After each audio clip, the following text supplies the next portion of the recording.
আসসালামু আলাইকুম। আমরা অনেকেই রয়েছি যারা এখনও পর্যন্ত ভোটার হই নাই, যার কারণে আমরা এখনও পর্যন্ত এনআইডি কার্ডটাও হাতে পাই নাই। আপনি চাইলে এখন থেকে ঘরে বসে নতুন নিয়মে ভোটার হতে পারবেন এবং আপনি এনআইডি কার্ডটা সরাসরি আপনার হাতে পেয়ে যাবেন। এক্ষেত্রে আপনার বয়স হতে হবে সর্বনিম্ন 18 বছর। যদি আপনার বয়স সর্বনিম্ন 18 বছর হয় তাহলে আপনি ঘরে বসে অনলাইনের মাধ্যমে এনআইডি কার্ডের জন্য আবেদন করতে পারেন। এক্ষেত্রে আপনি আপনার হাতে থাকা মোবাইল ফোনের মাধ্যমে 10 মিনিটের মধ্যে নতুন ভোটার হওয়ার জন্য আবেদন করতে পারেন। কীভাবে আপনারা ঘরে বসে নতুন ভোটার হবেন এবং এনআইডি কার্ড হাতে পাবেন সেই প্রসেসটাই এই ভিডিওতে আপনাদেরকে সম্পূর্ণ দেখিয়ে দিব। অবশ্যই সম্পূর্ণ ভিডিওটি শেষ পর্যন্ত দেখবেন এবং চ্যানেলে নতুন হয়ে থাকলে চ্যানেলটি সাবস্ক্রাইব করে রাখবেন। আমরা প্রথমে চলে আসব গুগল ক্রোম ব্রাউজারে। আসার পর এখানে সার্চ বারে আমরা সার্চ করব NID space BD. NID space BD লিখে আমরা এখানে সার্চ করব। তারপর এখান থেকে আমাদের সামনে প্রথম যে ওয়েবসাইট রয়েছে NIDW, এই ওয়েবসাইটে আমরা ক্লিক করব। ক্লিক করার পর উপরে বাম পাশে কর্নারে একটা অপশন রয়েছে এনআইডি অনলাইন সার্ভিসেস, এখানে আমরা ক্লিক করব। তারপর আমাদের সামনে এরকম একটা ইন্টারফেস চলে আসবে। একটু নিচের দিকে চলে আসব। আসার পর এখানে রয়েছে নতুন নিবন্ধনের জন্য আবেদন, নিচে রয়েছে আবেদন করুন, এখানে আমরা ক্লিক করব। এখানে প্রথমে ইংরেজিতে পুরো নাম লিখতে হবে, তারপর নিচে জন্ম তারিখ লিখতে হবে, তারপর মাস, তারপর বছর লিখতে হবে। এখানে আপনার যে জন্ম নিবন্ধন কার্ড রয়েছে এই জন্ম নিবন্ধন কার্ডে যেভাবে ইংরেজিতে নাম রয়েছে সেম একইভাবে এখানে ইংরেজিতে নামটা লিখবেন। আমি এখানে ইংরেজিতে নাম এবং জন্ম তারিখ দিয়ে দিচ্ছি। এখানে আমি ইংরেজিতে পুরো নাম বড় হাতের অক্ষরে সম্পূর্ণ লিখে দিয়েছি, তারপর জন্ম তারিখ দিয়েছি। এখানে আমার ছোটো বোনের জন্য একটা এনআইডি কার্ডের আবেদন করব।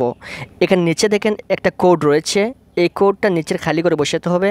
এখানে রয়েছে 3YX3, তারপর ছোটো হাতের Y, তারপর XBW। এখন আমরা এখানে যে বহাল বাটন রয়েছে এই বহাল বাটনে ক্লিক করব। এখন এখানে একটা মোবাইল নাম্বার দিতে হবে এবং এই মোবাইল নাম্বারের সাথে সাথে একটা কোড আসবে। অবশ্যই আপনি এমন একটা নাম্বার দিবেন যে নাম্বারটা এই মুহূর্তে আপনার কাছে রয়েছে, এমন একটা মোবাইল নাম্বার আপনি এখানে দিবেন। সো এখানে আমি মোবাইল নাম্বারটা দিয়ে দিচ্ছি। তারপর এখানে বার্তা পাঠান এই বাটনে ক্লিক করব। তারপর এখানে আপনার ওই সিমে 6 ডিজিটের একটি কোড আসবে, এই কোডটা এখানে বসাতে হবে। অলরেডি কিন্তু আমার সিমে একটা কোড চলে আসছে, এই কোডটা আমি কপি করে এখানে বসিয়ে দিব। SMS থেকে প্রাপ্ত কোডটি এখানে বসানোর পর বহাল বাটনে ক্লিক করব। তারপর এখানে একটা ইউজার নেম দিতে হবে, একটা পাসওয়ার্ড দিতে হবে এবং পুনরায় সেম একই পাসওয়ার্ড আবার দিতে হবে। এখানে আমি ইউজার নেমটা দিয়ে দিলাম। এখানে ইউজার নেম দেওয়ার ক্ষেত্রে একটা বিষয় লক্ষ্য রাখবেন, এখানে বড় হাতের এবং ছোটো হাতের ইংরেজি অক্ষর থাকতে হবে। সো এখানে আমি প্রথম অক্ষরটা বড় হাতের দিয়েছি, বাকিগুলো ছোটো হাতের দিয়েছি। এখন আমাদেরকে এখানে একটা পাসওয়ার্ড দিতে হবে, এই পাসওয়ার্ডটা স্ট্রং পাসওয়ার্ড হতে হবে, অর্থাৎ এখানে ইংরেজি লেটার থাকবে, বড় হাতের অক্ষর থাকবে, ছোটো হাতের অক্ষর থাকবে, তারপর স্পেশাল ক্যারেক্টার থাকবে। তার মানে এখানে আমি দেখেন কীভাবে পাসওয়ার্ডটা দেই। এখানে দেখেন আমি কিভাবে পাসওয়ার্ডটা দেই। যেমন এখানে লিখলাম S বড় হাতের, A ছোটো হাতের, তারপর 1 2 সংখ্যা দিলাম, @ এখান থেকে $। ঠিক আছে, এবং সেম একই পাসওয়ার্ডটা আপনারা এরকমভাবে নিচের করে বসিয়ে দিবেন। বসিয়ে দেওয়ার পর এখানে বহাল বাটনে ক্লিক করবেন। এখানে তারা বলছে এই ইউজার নেমটি ব্যবহৃত হয়েছে, অর্থাৎ এমন একটা ইউজার নেম দিতে হবে যেই ইউজার নেমটা অলরেডি ব্যবহৃত হয় নাই, এরকম একটা ইউজার নেম দিতে হবে। সো এখানে আমি ANNAT দিয়ে দিই, এখন দেখি হয় কি না। সো এখন কিন্তু আমার হয়েছে। এখন আমরা এখান থেকে বিস্তারিত প্রোফাইল এই অপশানে ক্লিক করব। তারপর এখান থেকে আমরা এডিট বাটনে ক্লিক করব। এখন এখান থেকে আপনাদের যে সকল তথ্য দিতে হবে এগুলো আপনাদেরকে একটু বলে দেই। এখানে প্রথমে ব্যক্তিগত তথ্য অথবা অন্যান্য তথ্য অথবা ঠিকানা, এখান থেকে আপনি ব্যক্তিগত তথ্য এটা দিয়ে দিবেন। এখানে নাম লিখতে হবে বাংলায়, অর্থাৎ আমি আমার ছোটো বোনের জন্য কিন্তু এই এনআইডি কার্ডটা তৈরি করব, যার কারণে আমার ছোটো বোনের যে জন্ম নিবন্ধন কার্ড রয়েছে ওই জন্ম নিবন্ধন কার্ডে যেভাবে নাম বাংলাতে লেখা রয়েছে সেম একইভাবেই কিন্তু লিখতে হবে। তা না হলে পরবর্তীতে তার এনআইডি কার্ডে একরকম নাম থাকবে, জন্ম নিবন্ধনে আরেক রকম নাম থাকবে, পরবর্তীতে সেখানে সংশোধন করতে হবে। সো আপনারা বি কেয়ারফুল, খুবই সতর্কতার সাথে এগুলো ফিল আপ করবেন। এগুলো ফিল আপ করার পূর্বে আপনারা যেই ব্যক্তির এনআইডি কার্ড তৈরি করবেন ওই ব্যক্তির জন্ম নিবন্ধন কার্ড, ওই ব্যক্তির পিতা এবং মাতার যে জন্ম নিবন্ধন কার্ড রয়েছে এবং এনআইডি কার্ড রয়েছে সব কিছু ডকুমেন্ট সাথে করে নিয়ে আপনি বসবেন। সো এখানে দেখেন নাম বাংলাতে লিখতে হবে, যেভাবে জন্ম নিবন্ধন কার্ডে রয়েছে সেম একইভাবে নাম লিখতে হবে বাংলাতে। তারপর এখান থেকে লিঙ্গ নির্বাচন করবেন, এখান থেকে মহিলা, রক্তের গ্রুপ নির্বাচন করবেন, এখান থেকে তার রক্তের গ্রুপ হচ্ছে ও পজিটিভ। এখান থেকে জন্ম নিবন্ধন নম্বরটা দিবেন, এখান থেকে জন্মস্থান আমি দিয়ে দিচ্ছি। তারপর এখানে জাতীয়তা বাংলাদেশে যেটা রয়েছে সেটা একই থাকবে। সো তারপর হচ্ছে পিতার তথ্য, যদি আপনার পিতা মৃত হয়ে থাকেন তাহলে এখানে টিক চিহ্ন দিবেন, যদি মৃত না হয়ে থাকেন জীবিত থাকেন তাহলে এই টিক চিহ্নটা উঠিয়ে দিবেন। এখানে রয়েছে পিতার নাম বাংলাতে, তারপর পিতার নাম ইংরেজিতে, পিতার এনআইডি কার্ডের নম্বর দিতে হবে, পিতার ভোটার নম্বর দিতে হবে। এটা হচ্ছে যদি আপনি দিতেও পারেন নাও দিতে পারেন। এখানে মৃত্যুর সন, যদি মারা যান তাহলে এই সনটা এখানে দিতেও পারেন নাও দিতে পারেন। তারপর হচ্ছে মাতার তথ্য, যে ব্যক্তির এনআইডি কার্ড তৈরি করবেন এই ব্যক্তির মায়ের নাম লিখতে হবে বাংলায়, তারপর মায়ের নাম ইংরেজিতে, মায়ের এনআইডি কার্ড, তারপর মায়ের ভোটার নম্বর, এটার প্রয়োজন নেই, মৃত্যুর সন প্রয়োজন নেই যদি জীবিত থাকেন। তারপর এখানে হচ্ছে ভাই বোনের তথ্য, ভাই অথবা বোনের নাম লিখতে হবে বাংলায়, ভাই অথবা বোনের এনআইডি কার্ডের নম্বরটা এখানে দিতে হবে। তারপর দিতে হবে বৈবাহিক অবস্থা, এখান থেকে যদি বিবাহিত হয়ে থাকেন তাহলে বিবাহিত সিলেক্ট করবেন। আমার ছোটো বোন যেহেতু বিবাহিত সো আমি এখান থেকে বিবাহিত সিলেক্ট করলাম। এখানে প্রথম স্বামী বা স্ত্রীর নাম এখানে বাংলাতে লিখতে হবে, এখানে তার স্বামীর এনআইডি কার্ডের নম্বরটা দিতে হবে। সো এই হচ্ছে কাজ। এখন আমি যে সকল ডকুমেন্ট এখান থেকে ফিল আপ করার বাকি রয়েছে আমি এগুলো ফিল আপ করে আবার আপনাদের কাছে চলে আসছি। সো এখানে আমি সকল ডকুমেন্ট ফিল আপ করলাম। এখান থেকে যেখানে দেখবেন যে স্টার চিহ্ন দেওয়া রয়েছে সেগুলো আপনাদেরকে অবশ্যই ফিল আপ করতে হবে, আর যেগুলোতে স্টার চিহ্ন দেওয়া নেই সেগুলো ফিল আপ না করলেও হবে। এখান থেকে আমাদের ব্যক্তিগত তথ্য দেওয়া শেষ। এখন আমরা এখানে ক্লিক করব, ক্লিক করে অন্যান্য তথ্য যেগুলো রয়েছে সেগুলো আমরা এখান থেকে দিব। প্রথমে রয়েছে শিক্ষাগত যোগ্যতা, এখান থেকে যেগুলো স্টার চিহ্ন দেওয়া রয়েছে সেগুলো অবশ্যই ফিল আপ করতে হবে। এখান থেকে শিক্ষাগত যোগ্যতা দিয়ে দিচ্ছি, এটা হচ্ছে মাধ্যমিক বা সমতুল্য। আচ্ছা, তারপর হচ্ছে এখান থেকে পেশা হচ্ছে আমি দিয়ে দিচ্ছি এখানে গৃহিণী। তারপর এখান থেকে স্টার চিহ্ন আর কি রয়েছে ধর্ম, এখান থেকে ধর্ম সিলেক্ট করতে হবে, ধর্ম হচ্ছে ইসলাম। তারপর এখান থেকে আমাদের সম্পূর্ণ কমপ্লিট। তারপর আমরা এখানে আবার ক্লিক করব, ক্লিক করে ঠিকানা এখানে ক্লিক করব। এখান থেকে অবস্থানরত দেশের নাম আমরা ক্লিক করব, এখান থেকে বাংলাদেশ দিয়ে দিব। আপনি যদি বাইরে দেশ থেকে থাকেন তাহলে আপনি যে দেশে রয়েছেন সেই দেশের ঠিকানা এখানে দিয়ে দিবেন। এখানে হচ্ছে ভোটারের ঠিকানা, বর্তমান ঠিকানা প্রথমে রয়েছে এবং স্থায়ী ঠিকানা পরবর্তীতে রয়েছে।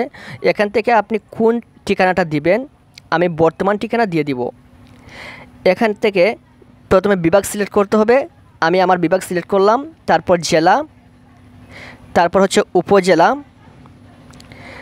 তারপর হচ্ছে RMO, এখানে আমরা ক্লিক করব। ক্লিক করার পর আমরা যেহেতু পল্লী এলাকায় সো এখানে পল্লী এলাকা সিলেক্ট করব। যদি আপনি শহর এলাকায় হয়ে থাকেন তাহলে এখান থেকে শহর সিলেক্ট করবেন, আপনার যেটা ওইটা আপনি সিলেক্ট করবেন। তারপর এখানে রয়েছে সিটি কর্পোরেশন অথবা পৌরসভা, এটা কিন্তু স্টার চিহ্ন দেওয়া নেই সো এটা আমি ফিল আপ করবো না। এখান থেকে ইউনিয়ন দিয়ে দিব, ইউনিয়ন আমার ইউনিয়নটা দিয়ে দিচ্ছি। তারপর হচ্ছে মৌজা, এখান থেকে আপনার মৌজাটা দিয়ে দিবেন।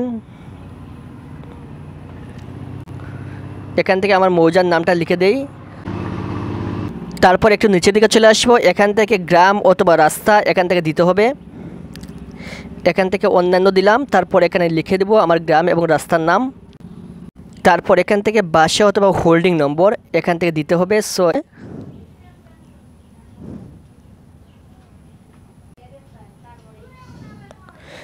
একটা বাসার নাম দিয়ে দিলাম। তারপর এখান থেকে একটু নিচের দিকে চলে আসবো, পোস্ট অফিস এখান থেকে দিলেও দিতে পারি, না দিলেও নাও দিতে পারি।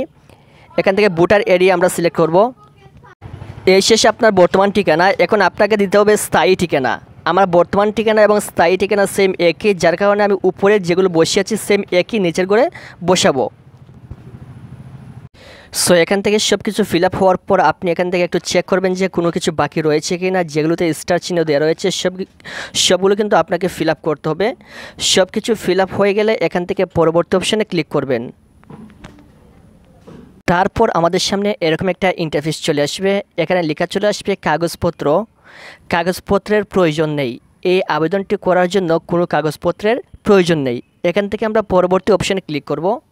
এখানে বলছে আপনার পরিবর্তনগুলো নিশ্চিত করে সাবমিট করুন। সো এখানে আপনি সাবমিটে ক্লিক করবেন। ক্লিক করার পর এখান থেকে নিচের দিকে আপনার যে সকল তথ্য ইতিমধ্যে আপনি ফিল আপ করেছিলেন সম্পূর্ণ তথ্য আপনি এখানে দেখতে পাবেন। আপনার সম্পূর্ণ তথ্য কিন্তু এখানে রয়েছে। সো এখান থেকে আমরা ডাউনলোড একটা বাটন রয়েছে, এই ডাউনলোড বাটনে ক্লিক করব। তারপর এখান থেকে আমাদের সামনে এরকম একটা ইন্টারফেস চলে আসবে। এখান থেকে আমরা ডাউনলোডে ক্লিক করব। ডাউনলোডে ক্লিক করার সাথে সাথে কিন্তু আমাদের সামনে এটা পিডিএফ আকারে শো করবে, আমাদের সামনে চলে আসবে। সো এটাই হচ্ছে ফর্ম, আপনার এনআইডি কার্ডের আবেদনের জন্য যে একটা ফর্ম পূরণ করতে হয়, এটাই হচ্ছে সেই ফর্ম। এতক্ষণ আমরা এখানে যে সকল ডকুমেন্ট দিয়েছিলাম সম্পূর্ণ ডকুমেন্ট কিন্তু এখানে 2টা পৃষ্ঠার একটা ফর্ম রয়েছে। এই 2 পৃষ্ঠার ফর্মে কিন্তু সম্পূর্ণ ডকুমেন্ট এখানে সংযুক্ত হয়েছে। এখন এখানে আপনাদের কিছু কাজ রয়েছে, এই কাজটা একটু দেখিয়ে দেই। এই ফর্মটা সর্বপ্রথমে আপনি কম্পিউটার থেকে বের করে নিয়ে আসবেন। এখান থেকে আপনি আপনার স্লিপটা পেয়ে যাবেন। এখান থেকে একটু নিচের দিকে চলে আসবেন, আসার পর এখানে দেখতে পাচ্ছেন যে স্লিপ রয়েছে, এই স্লিপটা কিন্তু এখানে রয়েছে এবং এই স্লিপের যে নম্বর রয়েছে এই নম্বরের মাধ্যমে আপনি উপস্থিত সময়ে একটা এনআইডি কার্ড বের করে এই এনআইডি কার্ডের মাধ্যমে আপনার কাজটা চালিয়ে নিতে পারবেন এবং পরবর্তীতে আপনাকে তারা এনআইডি কার্ডটা আপনার হাতে দিয়ে দিবে। এখানে আপনার কাজ হচ্ছে 33 নম্বর যে পয়েন্ট রয়েছে, 33 নম্বর পয়েন্টে এখানে লেখা রয়েছে আবেদনকারী স্বাক্ষর অথবা টিপসই। যদি আপনি শিক্ষিত হয়ে থাকেন, লেখাপড়া জানেন, তাহলে এখানে আপনি আপনার স্বাক্ষরটা দিয়ে দিবেন। আর যদি কেউ তার স্বাক্ষর দিতে না জানে, স্বাক্ষর দিতে না পারে, তাহলে এখানে টিপসই দিয়ে দিবে এই জায়গায়। সো এই হচ্ছে আপনার কাজ। এখানে আপনাকে কিছু ডকুমেন্ট তাদেরকে দিতে হবে। কী কী ডকুমেন্ট দিতে হবে এগুলো আপনাদেরকে স্ক্রিনে লিখে দিচ্ছি। এখান থেকে আপনারা পরে এই সকল ডকুমেন্ট সহ আপনার নিকটস্থ যে নির্বাচন অফিস রয়েছে আপনি সেই নির্বাচন অফিসে চলে যাবেন। চলে যাওয়ার পর আপনার সকল ডকুমেন্ট সহ এখানে যে ফর্মটা আপনি পূরণ করেছেন এই ফর্মটা সহ আপনি নির্বাচন অফিসে জমা দিয়ে আসবেন। এর পরবর্তীতে তারা আপনাকে একটা ডেট দিবে, এই ডেটে আপনি যাবেন, গিয়ে আপনার ফিঙ্গার দিবেন এবং চোখের যে লেন্স রয়েছে এই চোখের লেন্সের ছবিটা আপনি দিবেন। দেওয়ার পর তারা এনআইডি কার্ডটা প্রস্তুত করবে, প্রস্তুত করে আপনাকে জানিয়ে দেবে যে আপনার এনআইডি কার্ডটা তৈরি হয়েছে। তারপর আপনি সরাসরি গিয়ে এনআইডি কার্ডটা নিয়ে আসবেন। এক্ষেত্রে যেহেতু আপনি আগে থেকে নিজেই অনলাইনে আবেদন করেছেন, তাহলে তারা কাজটা খুব শীঘ্রই খুবই দ্রুত কাজটা করবে এবং আপনাকে খুবই দ্রুত এনআইডি কার্ডটা আপনার হাতে দিয়ে দিবে। আশা করি বুঝতে পেরেছেন। এভাবেই কিন্তু আপনারা যারা নতুন ভোটার রয়েছেন আপনারা এনআইডি কার্ডের জন্য অনলাইনে আবেদন করতে পারেন। যদি ভিডিওটি থেকে আপনি উপকৃত হয়ে থাকেন তাহলে পরবর্তী এরকম প্রয়োজনীয় সকল ভিডিও পেতে অবশ্যই চ্যানেলটি সাবস্ক্রাইব করে রাখবেন। ভিডিওটি সম্পূর্ণ দেখার জন্য অসংখ্য ধন্যবাদ।